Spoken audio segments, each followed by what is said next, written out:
The absolute state of Russell T Davies and Doctor Who, honestly. Absolutely ridiculous. So RTD, the retarded, defends butchering Omega. And he defends it in the most obtuse way possible. He just goes, look mate, 40 years have passed, yeah bruv. I mean, he obviously doesn't say it like that, but you get my drift, right? It's that sort of blasé,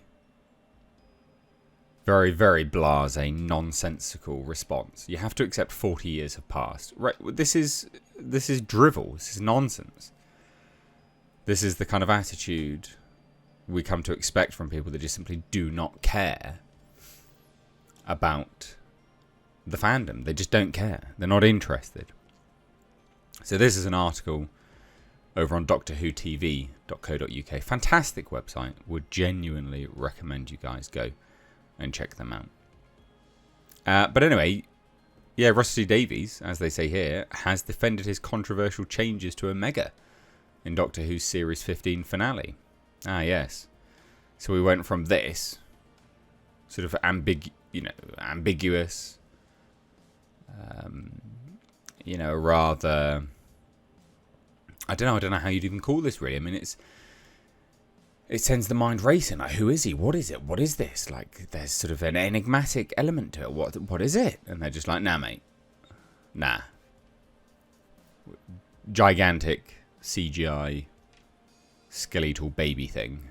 Because it was weird proportions. No, that's what we're going to do. Okay, fine. Well, it's dumb, but okay.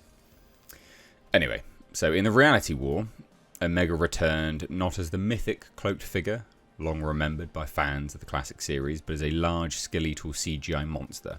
Not only did they change his appearance, right, but they just defeated him in seconds. I mean, it was the most ridiculous and also redundant narrative decision that they could have possibly done. You don't build towards this and then just dash it to one side with a hand wave in seconds. That's ridiculous. So his dramatic reappearance was short-lived, with the character swiftly defeated within minutes. And obviously people were like, what? So one of the biggest criticisms was the decision not to use an actor in costume, as had been done in Omega's original appearances. Davies addressed the backlash in Doctor Who magazine, because he's a pleb.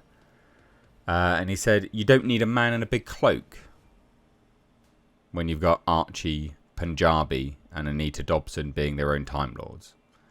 A third one was just going to make it slightly mad. Are you joking? So sorry, basically what he's saying is you don't need Omega to actually appear here because we've got two women, is what he's saying. We've got two Time Lords as women here. What is this nonsense? So you opted to spend more money when you literally could have just had a man in a cloak and people would have actually much preferred it, but you chose to spunk money up the wall. What's wrong with you, you pleb? A third one was going to make it slightly mad? How? What are you talking about? You're an idiot. So we added, these things do grow in legend. They become the legend. That is the point of the Wish World. And the point of the Underverse, actually. It's a continuing thing across the entire two series, that wishes and hopes come true. Who wished and hoped he would look like that? You? What are you talking about? Honestly. I can't. What the absolute state of this. So Davies pointed to the Time War as a narrative justification. So he said, quote, a lot of things said about Omega were not said in the original series. Ah, right, okay, so sorry. Are we now trying to use like past things as a justification for things? Really? The guy who just tears it all up and couldn't give a toss, right, okay. You have to accept the 40 years have passed. The Time War came along and everyone's history got changed. So that's what Omega is now. You can reinvent it. Oh, great reinvention, mate. A gigantic CGI skeleton baby. Mate, most imaginative BBC writer, producer, showrunner award goes to RTD, the retarded.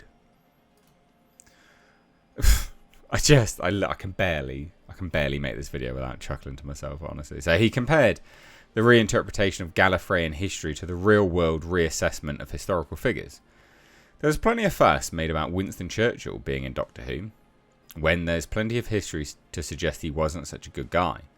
And that's always the way. Our history of slavery, our history of walking through the world is constantly reanalyzed. Right, I'm just going to say this. I don't care. This nonsense of slavery, you can piss off. I'm so done apologising for this nonsense. The UK, right, Britain, Great Britain, literally stopped slavery the world over at great expense to ourselves, whilst the African kingdom of Dahomey, now modern-day Benin, continued and begged and pleaded.